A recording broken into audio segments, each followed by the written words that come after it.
Okay, friends, I want to show you how to think like a surveyor, because the truth is, once you really understand how they think, it can make your job a lot more focused and a lot less stressful.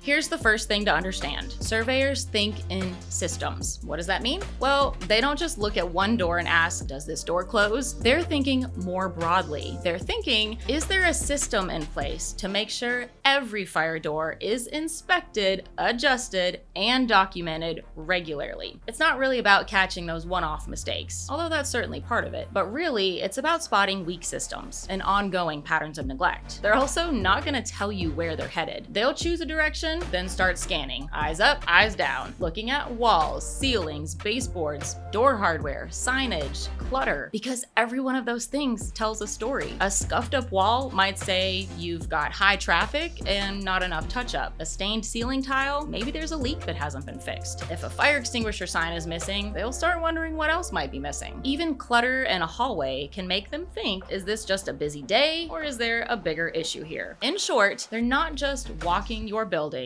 they're reading it.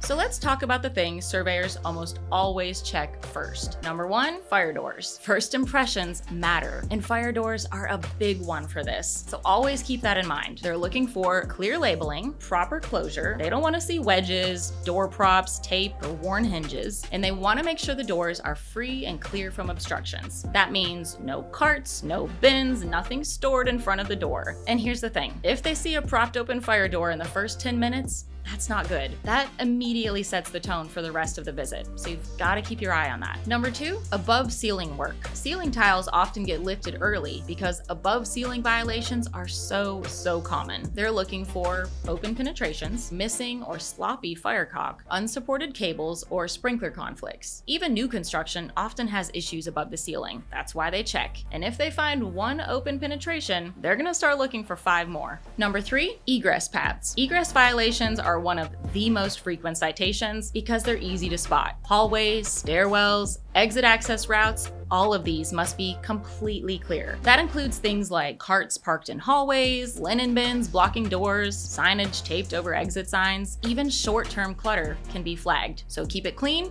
keep it clear. Number four, generator logs. Okay, here's a big one because surveyors always look at this. And here's the key tip. They know what fake logging looks like. They're checking for 3 things. Is it legible? Is the timing consistent but realistic? And is it actually signed by the person who did the check? If your log shows the generator being checked at exactly 2 a.m. every single Sunday for 10 weeks in a row, come on, that's a red flag. They've seen it before and they know it's not real. And once they start questioning one log, they might start questioning all of them. Oh, and here's something else they're watching for and wary of: perfection. If your logs never show a single issue, no missed checks, no failures, no follow-ups, that can actually raise suspicion. Why? Because these are real-world systems, and real systems fail sometimes. Batteries die, transfer switches hiccup, fuel lines need repairs. That's not a problem as long as you document it. In fact, showing how you responded to a failure is a good thing. It proves your system works. But when logs are too clean, surveyors may assume you're just pencil whipping, filling out the forms to check a box, not to reflect reality. So don't be afraid to show the imperfections, just make sure the follow-through is there. Number 5, document readiness. This is where confidence or chaos really starts to show. If they ask for your permit binder or inspection records and your team fumbles or can't find them, that's a red flag. But if you calmly hand them a well-organized binder or show them a digital dashboard, like Scout, with exactly what they asked for, that earns trust. And trust is everything.